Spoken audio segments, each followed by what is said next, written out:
Assalamualaikum warahmatullahi wabarakatuh.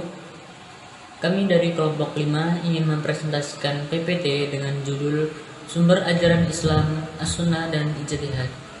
Di sini kami beranggotakan 3 orang, yaitu Debagus, Saifullah, dan Muhammad Sahrul Munir.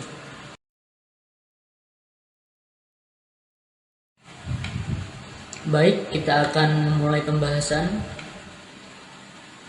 A, yaitu pengertian sumber ajaran Islam.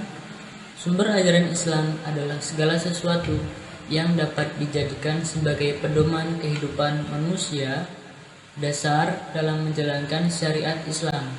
Sumber pokok ajaran Islam bagi manusia terbagi menjadi 3, yaitu Al-Quran, Hadis, dan Ijtihad. Baik, berikutnya pengertian Al-Quran, Hadis, dan Ijtihad. Al-Quran adalah pedoman kehidupan manusia untuk menyelamatkan kita di dunia dan akhirat. Serta Al-Quran itu wahyu Allah yang diturunkan kepada Nabi Muhammad SAW. Yang kedua, hadis. Hadis berasal dari bahasa Arab, artinya baru atau tidak lama, ucapan dan perbuatan. Menurut istilah, hadis adalah segala berita yang bersumber dari Nabi Muhammad SAW yang berupa ucapan dan perbuatan Nabi.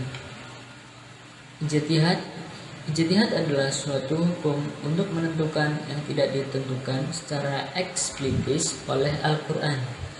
Ijtihad juga bisa diartikan sebagai pendapat atau tafsiran. B. Al-Quran sebagai sumber ajaran Islam. Al-Quran menempati posisi pertama, kemudian disusul hadis dan ijtihad. Jika melihat begitu luas dan persuasifnya Al-Quran dalam menuntun manusia, menjadikannya sebagai kitab utama dalam pengembangan ilmu pengetahuan. Oleh karena itu, Al-Quran menjadi landasan semua ajaran Islam yang menyangkut hubungan vertikal manusia dengan Tuhan, ibadah, maupun hubungan sosial kemasyarakatan muamalah. Hadis sebagai sumber ajaran Islam. Di samping Al-Quran yang sudah dijelaskan, sumber ajaran Islam selanjutnya adalah hadis atau sunnah.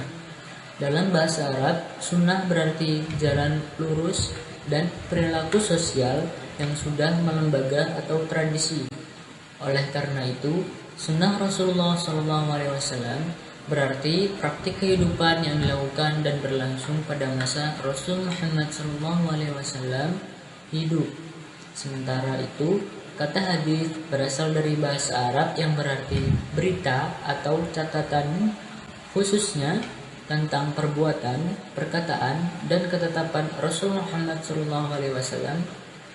Hadis atau sunnah merupakan jalan atau cara yang pernah dicontohkan Nabi Muhammad SAW dalam perjalanan kehidupannya melaksanakan dakwah Islam. Contoh yang diberikan beliau dapat dibagi menjadi 3, yaitu hadis qauliyah, fi'liyah, dan takririyah. Ini merupakan sumber dan acuan yang dapat digunakan umat Islam dalam seluruh aktivitas kehidupan. D. Ijtihad sebagai sumber ajaran Islam. Ijtihad berasal dari bahasa Arab yang berarti mengerahkan kemampuan. Kata tersebut kemudian berkembang menjadi bahasa hukum Islam yang menunjuk pada upaya maksimal dalam rangka memperoleh ketetapan hukum berdasarkan sumber ajaran-ajaran Islam, Al-Quran, dan hadis. Dengan demikian, ijtihad lebih merupakan sebuah metode pengambilan ketetapan hukum mengenai masalah-masalah tertentu yang berkembang di masyarakat, yang dilakukan dengan mengacu pada Al-Quran dan hadis. Serta ijtihad sebagai satu metode pengambilan hukum juga mengenai perkembangan sejalan dengan persoalan-persoalan baru yang terus berkembang di kalangan muslim. Sekian dan terima kasih. Itu saja yang bisa saya sampaikan.